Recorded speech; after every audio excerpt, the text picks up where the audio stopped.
भी आ गई है। दस दिए कि जहाज के इंजन दे विच गड़बड़ी तो बाद यात्रियों नूं जहाज तो उतारिया गया है। सैन फ्रांसिस्को तो मुंबई जा रही सी फ्लाइट और कोलकाता दे विच पता लग जाता है कि इस दे खब्बे इंजन दे विच गड़बड़ी है, जिस तो बाद इसनूं तुरंत सेफ्टी नूं देखदे होए, यात्रियों की सुरक्षा नूं देखदे होए तां कोलकाता एयरपोर्ट दे उत्ते इसदी एमरजेंसी लैंडिंग करवाई जाती है। सैन फ्रांसिस्को तो मुंबई जा रही एयर इंडिया की फ्लाइट दे विच तकनीकी खराबी आई है, जिस तो बाद यात्रियों नूं अज सवेरे कोलकाता एयरपोर्ट के उत्ते उतारिया गया। दस दिए कि फ्लाइट नंबर AI 180 कोलकाता हुंदे हुए मुंबई जा रही सी। बोइंग 777-200 LR वर्ल्ड लाइनर का जहाज सी, जो कि 17 जून नूं रात 12:45 बजे कोलकाता पहुंचा सी और इसनूं मुंबई दे लई रात 2 बजे रवाना होना सी। तो जहाज दे खब्बे इंजन दे विच तकनीकी खराबी आउण तो बाद टेक ऑफ दे विच देरी हुई सी। इस तो बाद सवेरे तकरीबन 5:20 बजे कैप्टन ने यात्रियों को कहा कि वह जहाज तो हेठा उतर जाण अते उन्होंने दस्सिया कि यह फैसला फ्लाइट विच यात्रियों की सुरक्षा नूं ध्यान विच रखते हुए लिया गया। तो 2 दिन दे विच बोइंग दे 4 जहाज वापस परते ने और एयर इंडिया के जहाज लगातार इस तरीके दे नाल खराबियां सामने आ रही ने, जिसनूं लैके लोकां दे विच भी हैरानगी का माहौल भी बनया हुआ है और दहशत का माहौल भी बनया हुआ है एयर इंडिया की फ्लाइट को लैके, क्योंकि लगातार ये घटनावां सामने आ रही ने। अहमदाबाद दे विच जो एयरपोर्ट ते एयर इंडिया के जहाज के नाल हादसा होया तो उस तो बाद लोकां दे विच एक तरीके दे नाल दहशत का माहौल है, पर फिर भी इस तरीके दी घटनावां लगातार सामने आ रही ने, जिन्हां दे विच लोकां दी जिंदगी दे नाल इस तरीके दे नाल खिलवाड़ हो रहा है, क्योंकि कई बार सेफ्टी नूं लैके सवाल उठ चुके ने। इस तो पहला जेकर कल की गल करिए तो लखनऊ एयरपोर्ट के उत्ते एक जहाज दे विचों खड़े जहाज दे विचों चिंगारियां निकलनियां शुरू हो जांदियां ने। कल 2 फ्लाइट वापस आईयां ने हांगकांग तो दिल्ली आ रही जो एयर इंडिया की फ्लाइट सी, कल वो भी वापस परती है। तकनीकी खराबी की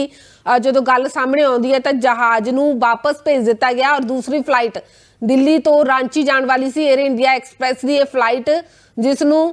शक्की तकनीकी खामियां के चलते उड़ान भरन तो तुरंत बाद दिल्ली डाइवर्ट कर दिता गया और बोइंग 737 मैक्स 8 का जहाज दस्या जा रहा है, जो कि शाम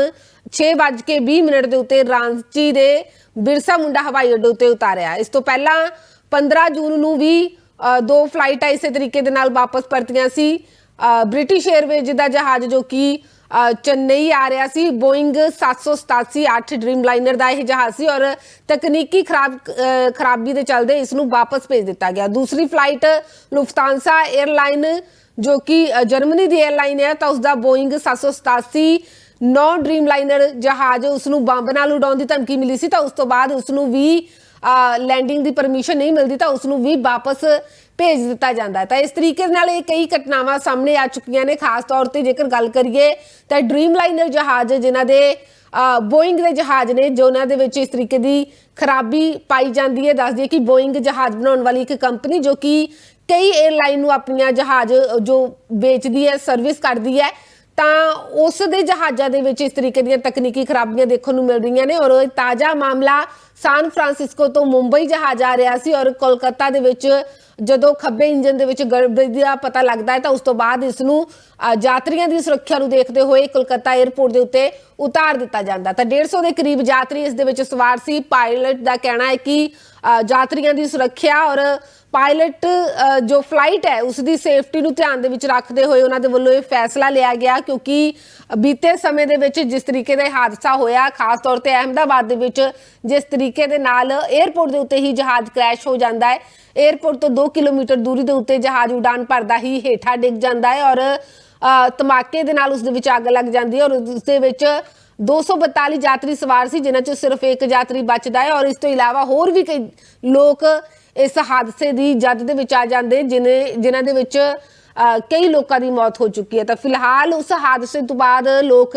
डरे हुए ने, फ्लाइट क्रू भी डरे हुए ने, क्योंकि इस तरीके दियां जो खबरां सामने आउंदियां ने जो अपने साथियों नूं तुहानूं गवाउणा पैंदा है तो उस तो बाद तुसीं ज़्यादा सोच विचार करदे हो इसनूं लैके, क्योंकि फ्लाइट सेफ्टी हमेशा ही जरूर ध्यान इसका रखा जाता है, पर कई बार इस तरीके दी तकनीकी गड़बड़ियां आ जांदियां ने जिन्हां बारे पता नहीं चलता और मौके के उत्ते तुहानूं हिलन का मौका तक भी नहीं मिलता। ਔਰ ਹਾਦਸਾ ਵਾਪਰ ਜਾਂਦਾ। ਅਹਿਮਦਾਬਾਦ ਵਿੱਚ ਇਸੇ ਤਰੀਕੇ ਦਾ ਹਾਦਸਾ ਹੋਇਆ, ਪਰ ਉਸ ਤੋਂ ਬਾਅਦ ਲਗਾਤਾਰ ਇਹ ਮਾਮਲੇ ਸਾਹਮਣੇ ਆ ਰਹੇ ਨੇ ਔਰ ਹੁਣ ਕੋਲਕਾਤਾ ਦੇ 에ਅਰਪੋਰਟ ਦੇ ਉੱਤੇ ਜਹਾਜ਼ ਦੀ ਐਮਰਜੈਂਸੀ ਲੈਂਡਿੰਗ ਕਰਵਾਈ ਗਈ ਹੈ। 에ਅਰ ਇੰਡੀਆ ਦਾ ਜਹਾਜ਼, ਜਿਸ ਦੇ ਵਿੱਚ ਤਕਰੀਬਨ 150 ਲੋਕ ਸਵਾਰ ਸੀ ਔਰ ਫਲਾਈਟ ਦੀ ਸੇਫਟੀ ਨੂੰ ਧਿਆਨ ਦੇ ਵਿੱਚ ਰੱਖਦੇ ਹੋਏ, ਲੋਕਾਂ ਦੀ ਸੁਰੱਖਿਆ ਨੂੰ ਧਿਆਨ ਵਿੱਚ ਰੱਖਦੇ ਹੋਏ ਇਸ ਜਹਾਜ਼ ਨੂੰ ਕੋਲਕਾਤਾ 에ਅਰਪੋਰਟ ਦੇ ਉੱਤੇ ਹੀ ਉਤਾਰ ਲਿਆ ਗਿਆ, ਕਿਉਂਕਿ ਜਹਾਜ਼ ਸਾਨ ਫਰਾਂਸਿਸਕੋ ਤੋਂ ਮੁੰਬਈ ਜਾਣਾ ਸੀ। ਪਰ ਕੋਲਕਾਤਾ 에ਅਰਪੋਰਟ ਦੇ ਉੱਤੇ ਇਸ ਦੀ ਐਮਰਜੈਂਸੀ ਲੈਂਡਿੰਗ ਕਰਵਾਈ ਗਈ ਔਰ ਯਾਤਰੀਆਂ ਨੂੰ ਤੁਰੰਤ ਇਸ ਜਹਾਜ਼ ਦੇ ਵਿੱਚੋਂ ਬਾਹਰ ਨਿਕਲਣ ਲਈ ਕਿਹਾ ਗਿਆ, ਕਿਉਂਕਿ ਯਾਤਰੀਆਂ ਦੀ ਸੁਰੱਖਿਆ ਦੇ ਨਾਲ ਹੁਣ ਕਿਸੇ ਤਰੀਕੇ ਦਾ ਵੀ ਖਿਲਵਾੜ ਨਹੀਂ ਕੀਤਾ ਜਾ ਸਕਦਾ। ਜੇਕਰ ਥੋੜੀ ਜਿਹੀ ਵੀ ਗੜਬੜੀ ਨਜ਼ਰ ਆਉਂਦੀ ਹੈ ਤਾਂ ਫਲਾਈਟ ਦੇ ਜੋ ਕੈਪਟਨ ਨੇ ਜਾਂ ਫਲਾਈਟ ਦੇ ਜੋ ਪਾਇਲਟ ਨੇ ਤਾਂ ਉਹਨਾਂ ਦੇ ਵੱਲੋਂ ਤੁਰੰਤ ਇਹ ਫੈਸਲਾ ਲਿਆ ਜਾਂਦਾ ਹੈ ਕਿ ਦੇਰੀ ਚਾਹੇ ਹੋ ਜਾਵੇ ਪਰ ਯਾਤਰੀਆਂ ਦੀ ਜ਼ਿੰਦਗੀ ਦੇ ਨਾਲ ਕਿਸੇ ਤਰੀਕੇ ਦਾ ਖਿਲਵਾੜ ਨਾ ਹੋਵੇ, ਕਿਉਂਕਿ ਜਿਸ ਤਰੀਕੇ ਦਾ ਹਾਦਸਾ ਵਾਪਰਿਆ ਉਸ ਹਾਦਸੇ ਤੋਂ ਬਾਅਦ ਹਰ ਕਿਸੇ ਦਾ ਦਿਲ ਵਿਲੁੰਦਰਿਆ ਗਿਆ। ਹਰ ਕੋਈ ਇਹੀ ਚਾਹੁੰਦਾ ਹੈ ਕਿ ਕਿਸੇ ਵੀ ਜ਼ਿੰਦਗੀ ਦਾ ਕੋਈ ਨੁਕਸਾਨ ਨਾ ਹੋਵੇ, ਪਰਿਵਾਰਾਂ ਦੇ ਪਰਿਵਾਰ ਬਰਬਾਦ ਹੋ ਜਾਂਦੇ ਨੇ। ਜਿਸ ਤਰੀਕੇ ਦੇ ਨਾਲ ਅਹਿਮਦਾਬਾਦ ਵਿੱਚ ਹਾਦਸਾ ਹੋਇਆ ਔਰ ਜਿਸ ਤਰੀਕੇ ਦੀਆਂ ਤਸਵੀਰਾਂ ਉਸ ਹਾਦਸੇ ਦੀਆਂ ਸਾਹਮਣੇ ਆਉਂਦੀਆਂ ਨੇ ਤਾਂ ਉਹ ਦਿਲ ਵਿਲੁੰਦਰ ਕੇ ਰੱਖ ਦੇਣ ਵਾਲੀਆਂ ਤਸਵੀਰਾਂ ਨੇ। ਔਰ ਉਸ ਤੋਂ ਬਾਅਦ ਸਾਰੇ ਹੀ ਪਾਇਲਟ, ਸਾਰੇ ਹੀ ਕੈਪਟਨ ਆਪਣੇ ਪੱਧਰ ਦੇ ਉੱਤੇ ਇਸ ਤਰੀਕੇ ਦੇ ਫੈਸਲੇ ਲੈ ਰਹੇ ਨੇ ਜਿਸ ਦੇ ਨਾਲ ਯਾਤਰੀਆਂ ਦੀ ਸੁਰੱਖਿਆ ਨੂੰ ਕਿਸੇ ਤਰੀਕੇ ਦਾ ਕੋਈ ਨੁਕਸਾਨ ਨਾ ਹੋਵੇ।